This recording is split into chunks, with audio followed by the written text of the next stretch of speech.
Hola, bienvenidos a un nuevo episodio de El Emperador Sessions. Hoy estamos con Mónica Acevedo, magíster en literatura y autora de este fantástico libro, Letras Compartidas, una estrategia de lectura. Mónica, gracias por la invitación, por estar acá. Cuéntanos un poquito más sobre ti. Bueno, pues muchas gracias a ustedes. Yo soy escritora, soy profesora de literatura y tengo varios libros publicados. Letras Compartidas es el último, que tiene que ver precisamente, como lo dice su subtítulo, como una estrategia de lectura.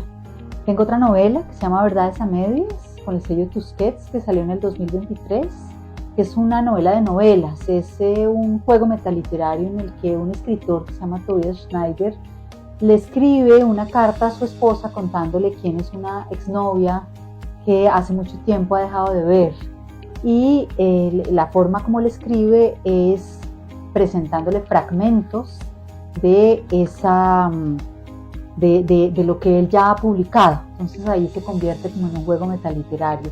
Se reflexiona sobre la escritura también, sobre el tema moral de los escritores, cuando escriben sobre diferentes personas. Tengo otro libro que salió en el 2019 que se llama El Enigma del Amuleto, que está con Planeta Lector. El Enigma del Amuleto es un libro juvenil para niños de más de 10 años más o menos. Se ha leído en bastantes colegios y son unos niños que recorren todo el país, recorren todos los departamentos de Colombia en busca de un amuleto para lograr liberar a una amiga que ha sido secuestrada.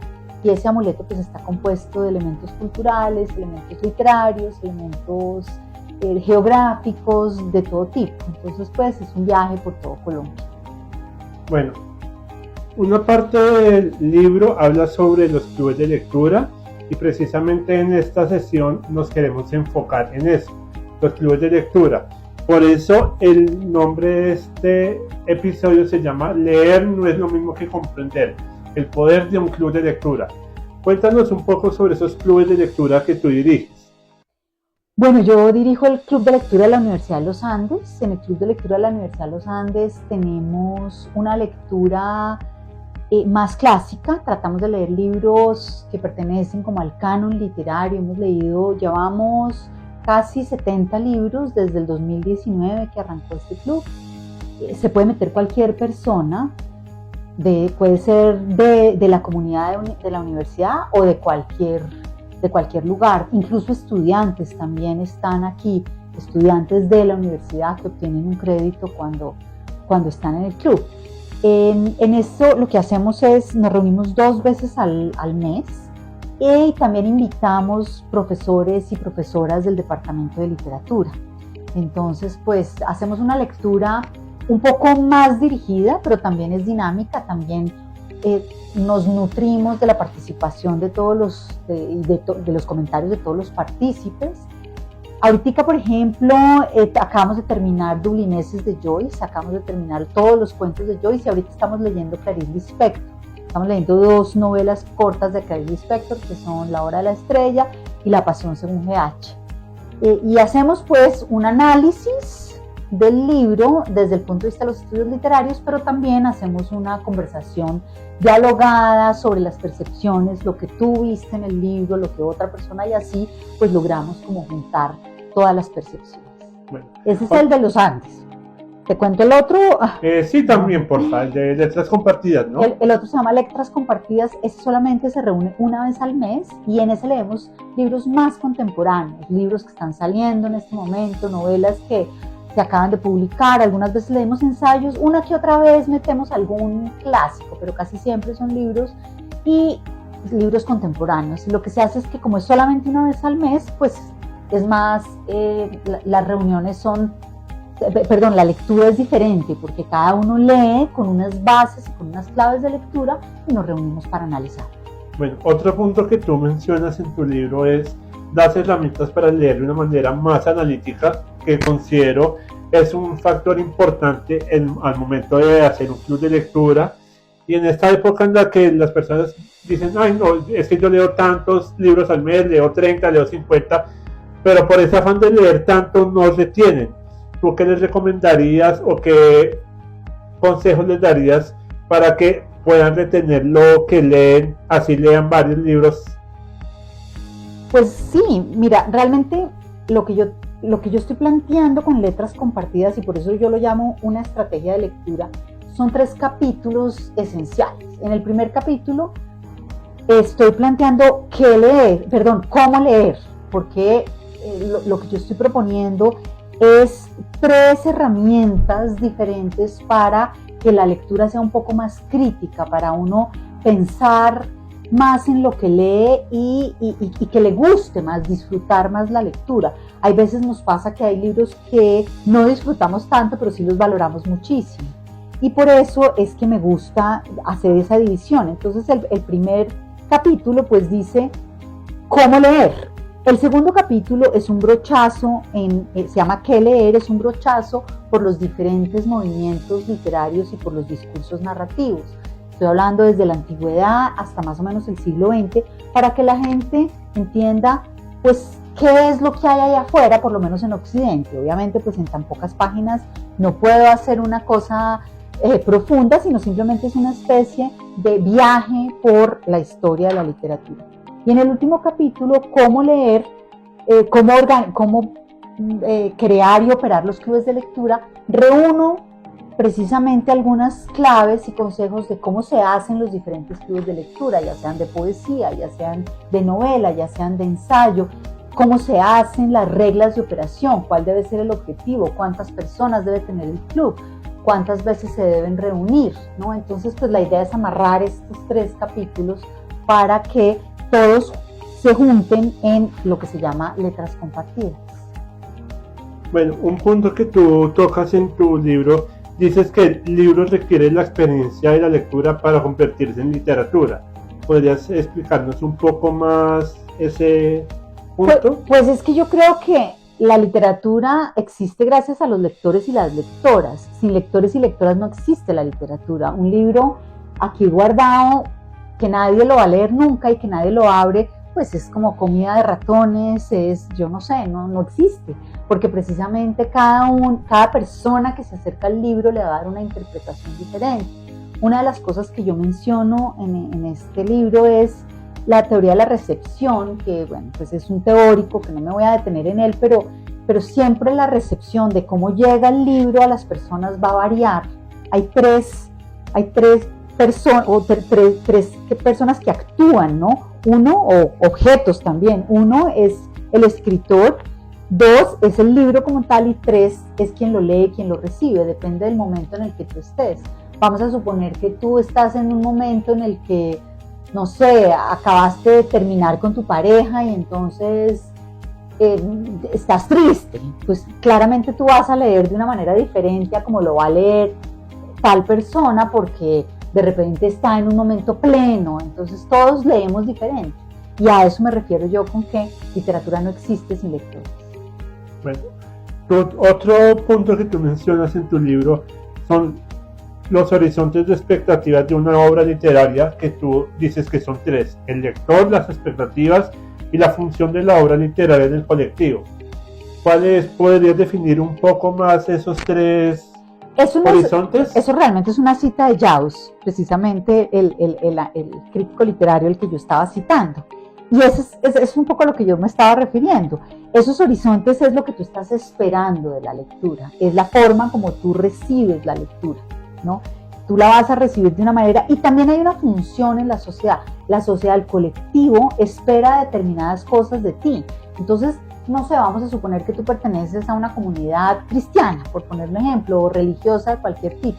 Probablemente tu comunidad está esperando unas cosas diferentes de ti, y eso tú lo vas a transmitir a la hora de enfrentarte a un libro. Entonces tú como lector le vas a dar una visión diferente. Ahora, eso no quiere decir que dejes de leer objetivamente. Una de las recomendaciones que yo hago en el primer capítulo es leer objetivamente, no dejarse llevar ni por la convicción religiosa, ni por la convicción política, ni por la convicción moral, ¿no? Entonces, todo eso tiene que ver con las expectativas de los lectores. Pero una advertencia es la teoría de Jaus, ¿no? Que yo trato de explicarla ahí en el libro. Ok, y a ti quiero preguntarte ahora, ¿hay algún libro que tú hayas dicho pues recientemente que hayas tenido que parar un momento de leerlo porque que te haya dejado anonadada o sorprendida? Bueno, pues esa pregunta es difícil, muchos libros, pero precisamente ahorita que estábamos hablando del que estamos leyendo en el Club de Lectura de la Universidad de los Andes, a Clarice Lispector. Clarice Lispector tiene una prosa muy sutil, es un flujo de conciencia, es una especie de monólogo interior muy profundo en el que claramente uno no puede leer de una, sino tiene que devolverse, leer más despacio, respirar. Ese es uno. A mí me gusta mucho releer libros. Hace poco tuve que releer una obra pues, que ya he enseñado varias veces en la universidad y que quería volver a leer, que fueran Los Miserables de Víctor Hugo. Me gustó muchísimo volverlo a leer, y ahora que hablábamos de los horizontes de las expectativas, pues tal vez el momento de la vida como que me hizo pensar más cosas. Ahorita estoy leyendo porque voy a dar un taller sobre crimen y castigo, y casualmente también estaba volviendo a releer y vuelve uno y piensa cosas diferentes que lo hacen a uno reflexionar. No sé, son algunos ejemplos un poco recientes. del tema, tú hiciste un taller de cómo crear un club de lectura en la Filbo. Cuéntanos cómo fue esa experiencia. Bueno, realmente hicimos en la Filbo, hubo varios talleres. Tuvimos un taller con Tinta, que es esta editorial que además es club de lectura, ¿no? Tinta propone unos libros y los edita a partir de unos curadores que es una propuesta muy interesante, ¿no? Y tuvimos un grupo con un librero precisamente y con una Instagramer, una persona que maneja las redes de Instagram, y hablamos de las comunidades de lectura. También tuvimos la presentación de este libro, Letras Compartidas, en el que más que taller era presentar el libro, pero también hicimos algunos ejercicios prácticos con las personas que estaban allá. Por ejemplo, una de las cosas que yo planteo en Letras Compartidas es que los libros pues hay que juzgarlos y clasificarlos. Uno no puede simplemente comparar peras con manzanas. Entonces pusimos a que el auditorio en ese taller calificara los libros de acuerdo con unos criterios que yo estoy proponiendo ahí. ¿Qué tanto fluye el libro? Hay libros que te puedes leer rapidísimo porque son libros como de piscina, no de estar uno botado en la hamaca o en algún sitio leyendo y rinde muchísimo. O hay libros como el que yo te pongo el ejemplo de Clarice Lispector, que uno tiene que estar muy concentrado. Probablemente al libro de Clarice Lispector en fluidez yo le voy a poner una nota baja porque me toca leer 3 veces cada párrafo, mientras que habrá otros que son mucho más rápido de leer, como cierto tipo de novelas. Por lo menos las de Mario Mendoza, por lo menos yo hace poco me leí el último libro de él, Génesis Toxicómanos, y me lo leí en 3 días. No porque no sea... No, claro que no. Porque es un libro bueno, pero los capítulos son cortos, entonces se lee rápido. Atrapa, entonces tú le pondrías a ese un 5. Luego entonces hay otro... Por ejemplo, Solenoide de Cartarescu, ese sí es un poco más denso, ese sí toca leer y volver a leer, porque hay ciertos fragmentos que son difíciles de entender, entonces toca leerlo con calma, tranquilo, que era lo que tú estabas diciendo. Exactamente, entonces por eso yo propongo esos 5 aspectos para calificar los libros, y al final puede que tú le pongas más a los recursos narrativos, menos a la fluidez, más al legado, lo que te deja ese libro. Y yo siempre pues creo que hay que enfocarse mucho en la forma. Entonces en ese taller tratamos de explicar cómo leer entre líneas y cómo tratar de pensar que sí, a veces la forma es importante y no solo el cómo, no solamente la trama, lo que nos están contando, sino la forma como nos lo cuentan. Bueno, otro evento que tú estuviste en la Filbo fue un conversatorio con Manuel Vilas y su libro El mejor libro del mundo. Cuéntanos un poco cómo fue ese conversatorio, de qué temas hablaron. Bueno, Manuel Vilas es un escritor pues maravilloso. Él es un escritor español que ha escrito varias novelas, varios libros de poesía. Había escrito Ordeza y Ordeza lo disparó en el mundo, dice él, en el éxito literario. Y ahí hablamos un poco de la labor del escritor y de todas esas angustias que vivimos los escritores y las escritoras al enfrentarnos a la labor de la escritura. Entonces él ponía los ejemplos de la angustia cuando no llega nadie a la presentación del libro, o cuando llegan a la librería y no tienen expuestos en ninguna parte los libros, entonces uno llega y lo saca y lo pone ahí para que toda la gente lo vea, o pues o la angustia de que uno nunca va a escribir el mejor libro del mundo, ¿no? Entonces, pues precisamente él lo que juega dice, voy a escribir el mejor libro del mundo, porque más o menos casi que satiriza y ridiculiza esa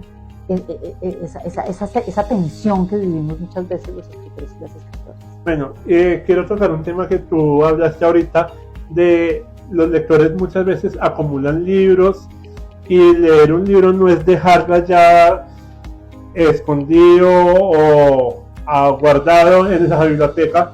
Y hoy en día hay un término japonés, sundoku, que es para las personas que tienen una obsesión por adquirir libros.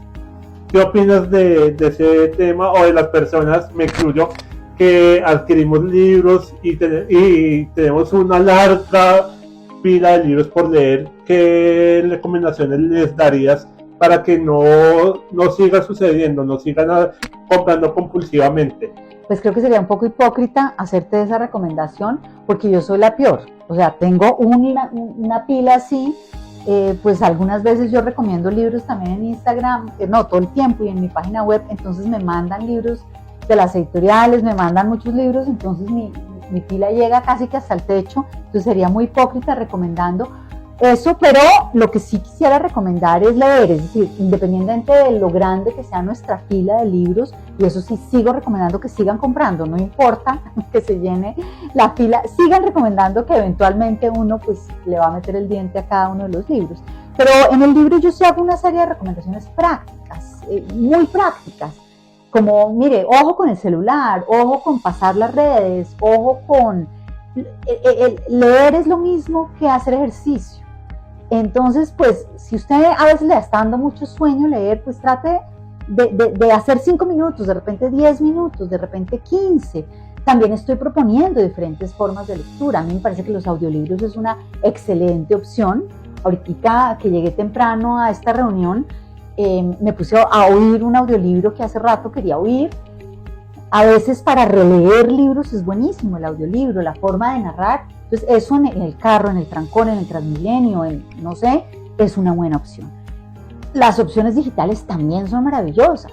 Yo soy muy impaciente y entonces hay veces quiero leer un libro inmediatamente, pues lo compro en Kindle o en iBooks o en alguna de las plataformas digitales, y me parece que también es una opción que ayuda a que la gente lea más, ¿no? Porque a veces no lo conseguí, entonces no lo voy a leer para el club de lectura. No, búsquelo digital, que probablemente sí lo va a encontrar. Entonces, yo lo que creo que es que hay que leer, hay que apagar el celular, doy unas rutinas mínimas de lectura y propongo, no, por eso digo que eso es un poquito hipócrita, porque uno no siempre lo cumple, pero pues por lo menos tratar de que se cumpla. Bueno, Mónica, y quiero ya para ir cerrando, que nos hagas una invitación a los lectores y a nuestros seguidores en Instagram para que puedan, cuando lean libros, los lean de una manera más analítica y no leer por leer como muchas veces lo hacemos. Pues la primera recomendación es comprar Letras Compartidas. Está digital y está aquí en la librería, ustedes lo consiguen. Entonces pues compren Letras Compartidas. Allí yo propongo 3 puntos. Uno es la lectura objetiva, que ahí explico qué es y que ya la mencioné en esta charla. La segunda es el análisis literario, y la tercera precisamente es de calificación. El análisis literario no necesariamente significa hacer un análisis gigantesco, sino es un análisis muy sencillo. Es pensar en, por ejemplo, qué género estoy leyendo, es pensar en cuál es la voz narrativa, es pensar una serie de cosas que yo recomiendo acá para que seamos un poco más atentos y nos fijemos en ciertas cosas que van a hacer que la lectura se torne más placentera. Bueno, Mónica, muchas gracias por tu tiempo, por aceptar la invitación, y los esperamos en un próximo episodio de El Emperador Sessions. Muchas gracias.